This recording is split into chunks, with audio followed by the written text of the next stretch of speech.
Hi friends, മഴതൊരു mobile സീരിയലിൻ്റെ ഇന്നത്തെ episode എന്താണെന്ന് നമുക്ക് നോക്കാം. ഇന്നത്തെ എപ്പിസോഡിലാണെങ്കിൽ നമ്മുടെ വൈജാമടം കടപ്പാട്ടൂർ എല്ലായിടത്തും സെർച്ചിങ് നടത്തുകയാണ്. അപ്പോൾ ബബിക്കാണെങ്കിൽ ഈ സ്വഭാവമൊക്കെ കണ്ടിട്ട് അങ്ങ് ദേഷ്യം വരുവാണ്.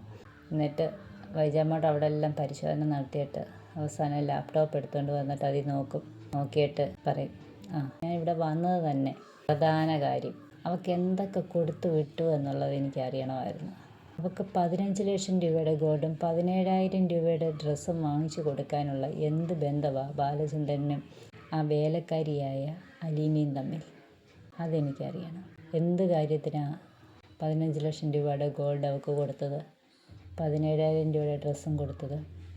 അപ്പോൾ ബബിത പറയും, അത് അലീന ചേച്ചിക്ക് ഞങ്ങൾ കൊടുത്തതാ, ഒരുക്കി വിട്ടതാ അലീന ചേച്ചിയാ.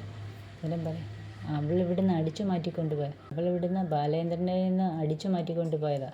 അടിച്ചു മാറ്റിയതൊന്നും അല്ല അമ്മേ, ഞങ്ങൾ ഇട്ട് കൊടുത്തതാണ്. ആ ഗോൾഡെല്ലാം എടുത്ത് ഞങ്ങളാ അലീന ചേച്ചിയെ ഇട്ട് അണിയിച്ചൊരുക്കി വിട്ടതെന്ന് പറയും.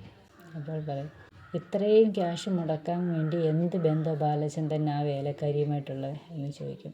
അതെനിക്കറിയണം. അപ്പോൾ മനു പറയും, ആൻറ്റി അത് അങ്കിളിനോട് തന്നെ ചോദിക്കുക, എന്നിട്ട് അങ്കിൾ പറയുന്ന മറുപടിയൊക്കെ കേട്ടോണം കേട്ടോ. ആൻറ്റിയോട് ഞങ്ങൾ പറയുന്നുണ്ട് പഴയ സ്വഭാവം എടുക്കാതെ അടങ്ങി ഒതുങ്ങി കഴിയണമെന്ന്. ആൻറ്റി അത് കേൾക്കുന്നില്ലെങ്കിൽ ആൻറ്റിക്ക് തന്നെ പണി കിട്ടും. ആൻറ്റിയുടെ ആങ്ങളമാരും പറയുന്നുണ്ട്, ഞാനും പറഞ്ഞു, അലീനയും പറഞ്ഞു, ആൻറ്റി പഴയ സ്വഭാവം എടുക്കാതെ അടങ്ങി നിൽക്കണമെന്ന്. ആൻറ്റി കേൾക്കുന്നില്ലെങ്കിൽ ആൻറ്റിക്ക് തന്നെ എൻ്റെ പണി കിട്ടിക്കോളും. ഈ അങ്കിളിനോട് തന്നെ ചോദിക്കണേ. അങ്കിൾ പറയുന്ന മറുപടി കേട്ട് ആൻറ്റി വിയർക്കാൻ നിൽക്കരുത് കേട്ടോ. ഞാനെന്തിനാടാ വിയർക്കുന്നത്? ഞാൻ ചോദിച്ചത് ന്യായമില്ലയോടാ. വേലക്കാരിയായിട്ടുള്ള അവൾക്ക് എന്തിനാടാ 15 ലക്ഷം രൂപയുടെ ഗോൾഡും 17,000 രൂപയുടെ ഡ്രസ്സും കൊടുത്തത്? എന്ത് ബന്ധത്തിൻ്റെ പേരിലാടാ കൊടുത്തത്? അപ്പോൾ മനു പറയും, ഈ വീട് നോക്കി, ഈ കൊച്ചുങ്ങളെ നോക്കി, അവളെൻ്റെ ശത്രുവാണ്.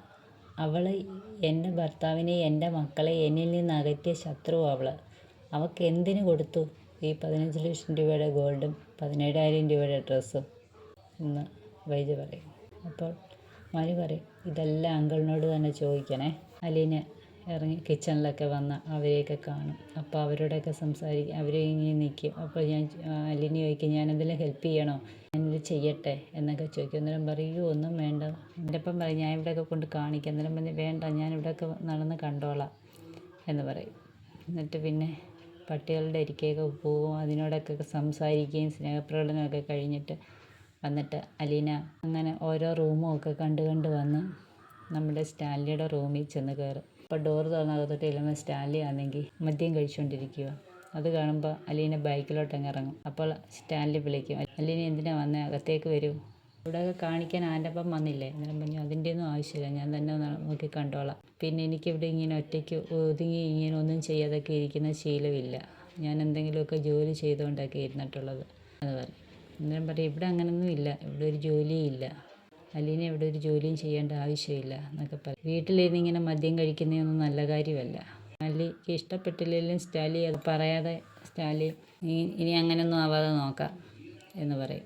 അപ്പം മനസ്സിൽ സ്റ്റാൻലി വിചാരിക്കും, അലീനെ കാണാതെ ഇനി മദ്യം കഴിച്ചാൽ മതിയെന്ന്. പലരുടെയും പിന്നീട് പുനലൂർ വന്ന് ഹോട്ടലിൽ വന്ന് ഒരു റൂമൊക്കെ എടുത്ത് അവിടെ താമസിക്കും. ഇനി മുതൽ വൈജിയോട് എങ്ങനെ ആയിരിക്കണമെന്നും മുന്നോട്ടുള്ള യാത്ര എങ്ങനെയൊക്കെ ആയിരിക്കണമെന്ന്, വൈജിക്ക് എങ്ങനെയൊക്കെ പണി കൊടുക്കണമെന്നും ഒക്കെ ഇങ്ങനെ കണക്ക് കൂട്ടലുകൾ നടത്തുകയാണ് നമ്മുടെ ബാലേട്ടൻ. ഇത്രയുള്ള ഇന്നത്തെ episode. Okay, Tata, bye bye.